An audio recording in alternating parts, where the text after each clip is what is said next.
Welcome students our channel. आज हम करेंगे एसएसटी एनआईएस जिसका कोड है 213।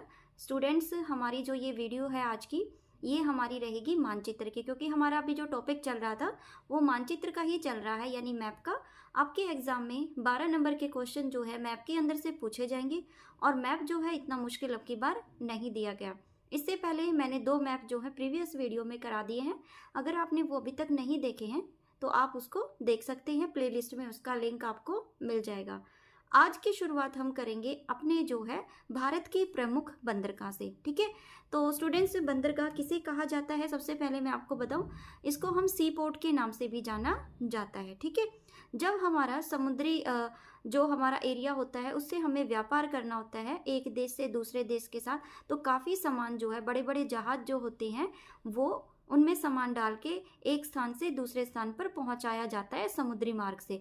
और वो जो मार्ग होते हैं समुद्री, उनका जो किनारा होता है वो सड़क से जुड़ा होता है। ठीक है, तो वहाँ पे सामान जो है उनको उतार दिया जाता है। स्टूडेंट्स इस पे क्वेश्चंस भी आएंगे आगे, वो क्वेश्चन भी मैं आपको कराऊंगी, लेकिन आप फिलहाल इतना समझो कि बंदरगाह यानी सी पोर्ट होता क्या है। ठीक है, तो ये जो क्वेश्चन है आपके भारत में भी आपको पता है कि समुद्री एरिया है और वहाँ पे भी व्यापार होता है।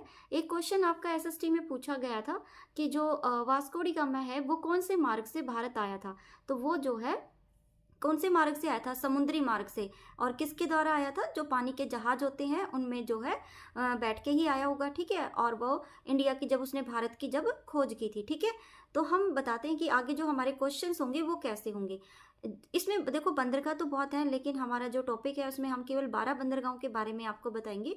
और सबसे पहले क्वेश्चन ये है हमारा इंपॉर्टेंट, इसको आप ध्यान से देखेंगे। मुंबई में बेटा 2 बंदरगाह हैं, जिसको एक तो मुंबई बंदरगाह के नाम से जानी जाती है और दूसरी को जाना जाता है जवाहरलाल नेहरू बंदरगाह के नाम से। इसको बहुत अच्छे से याद करेंगे कि एक मुंबई बंदरगाह है और दूसरा है जवाहरलाल नेहरू। ठीक है, इसके साथ पश्चिमी बंगाल में कितनी बंदरगाह हैं, एक हल्दिया है और दूसरी कोलकाता में है। ठीक है, तो ये 2 बंदरगाह है, बाकी सबका एक एक का नाम ही आएगा।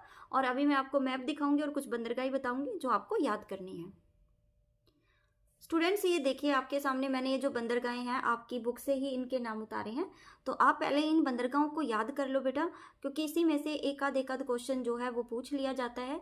अभी पेपर का आपके टाइम है और तैयारी आप अभी से स्टार्ट कर दो, ताकि आपके पेपर में अच्छे से मार्क्स आए और आप अच्छे नंबरों से पास हो जाएं। ठीक है, ये ना हो कि आपको ये लगे कि ये टॉपिक हमारा रहेगा। देखो एक्स्ट्रा कर लेने से कोई नुकसान नहीं होता, लेकिन कम नहीं रहना चाहिए। ठीक है, तो सबसे पहले हम देखेंगे हमारा जो है गुजरात। पहले आप इनको सबको याद करोगे और याद करने के बाद फिर आप मैप में ढूंढोगे तो वो आपको इजी रहेगा। और कई बार डायरेक्ट पूछ लिया जाता है कि आप ये बताओ गुजरात में जो बंदरगाह है उसका क्या नाम है। ये स्टेट है और इसमें जो बंदरगाह है उसका नाम है कांडला। ठीक है, एक एक स्टेट और उसकी बंदरगाह दोनों को अच्छे से याद करेंगे। ठीक है, पहले हम देखते हैं गुजरात। गुजरात में आपको पता है सी है ना, यानी समुद्र एरिया है, तो गुजरात में कौन सी बंदरगाह है, कांडला। ठीक है, अब हम देखते हैं महाराष्ट्र। महाराष्ट्र हमारा 2 बार आया हुआ है, तो दोनों बार हम देखेंगे कि इसमें कौन सी। अभी मैंने आपको बताया मुंबई भी महाराष्ट्र के अंदर है, और दूसरी जो बंदरगाह है हमारी वो है जवाहरलाल नेहरू। ठीक है, ये दोनों की दोनों आपको याद होनी चाहिए।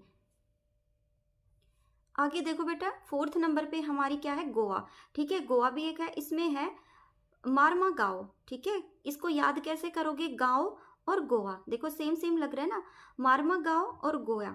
ठीक है, गोवा का दोनों का ये हो जाएगा, तो मरमा गांव हो गया गोवा में। अब जो है कर्नाटक। ठीक है, तो कर्नाटक के अंदर क्या है, मैंगलोर। मैंगलोर क्या है, मैंगलोर जो है वहाँ की एक बंदरगाह का नाम है। ठीक है, तो कर्नाटक की क्या हो गई, मैंगलोर।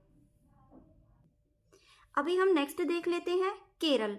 केरल में कौन सी बंदरगाह रहेगी हमारी, कोची। ठीक है, और ये बहुत अच्छे से याद कर लेना, क्योंकि बेटा ये इंपॉर्टेंट है, इसीलिए मैं आपको बार बार रिवाइज करा रही हूँ। केरल में कौन सी है, कोची।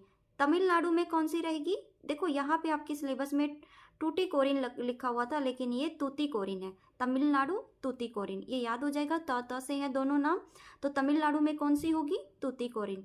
नेक्स्ट हमारा रहेगा तमिलनाडु की जो दूसरी बंदरगाह है हमारी, चेन्नई। ठीक है, और ये जो है पिछली मैंने उसमें लिखा नहीं, आपको बताया 2 बंदरगाह, तो ये जो है तमिलनाडु में भी 2 बंदरगाह है हमारी, तूतीकोरिन और चेन्नई। ठीक है, आगे देखते हैं आंध्र प्रदेश। आंध्र प्रदेश में कौन सी है?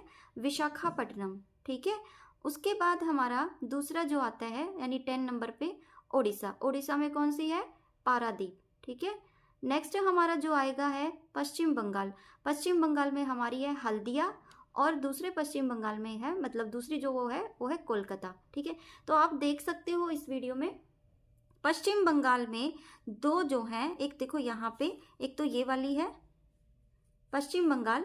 पश्चिम बंगाल में दो हमारी बंदरगाह रहेंगी, एक हल्दिया और दूसरी कोलकाता। इसको याद कर लेना, हल्दिया और कोलकाता दो हमारी ये हो गई। उसके बाद फिर नेक्स्ट देखेंगे तमिलनाडु में भी हमारी दो बंदरगाह हैं। कौन कौन सी है? एक तो तूतीकोरिन है और दूसरी हमारी चेन्नई है। ठीक है। तो ये दो दो जहाँ जहाँ पे हैं, तमिलनाडु हो गया और ये क्या नाम है इसका, पश्चिम बंगाल हो गया।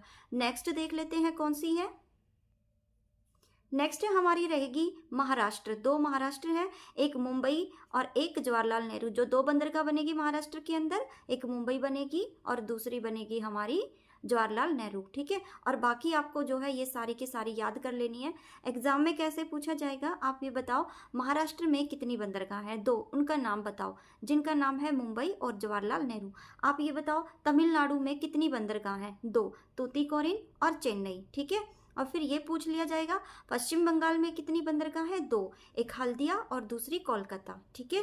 तो ये सारा आपको बहुत अच्छे से याद हो जाना चाहिए, क्योंकि इसी के आधार पे हमारी जो सेकंड वीडियो बनेगी उसमें मैं आपको कराऊंगी कि कैसे कैसे जो है आपको ये उसमें भर के आना है जब आपका मैप आएगा, और आपको मैप भी अच्छे से आ जाना चाहिए। ठीक है स्टूडेंट्स, अगर आज आपकी ये वीडियो अच्छी लगी हो तो वीडियो को लाइक करना, चैनल को सब्सक्राइब करना। कल एक नई वीडियो में फिर मिलेंगे, तब तक के लिए बाय। Thanks for watching.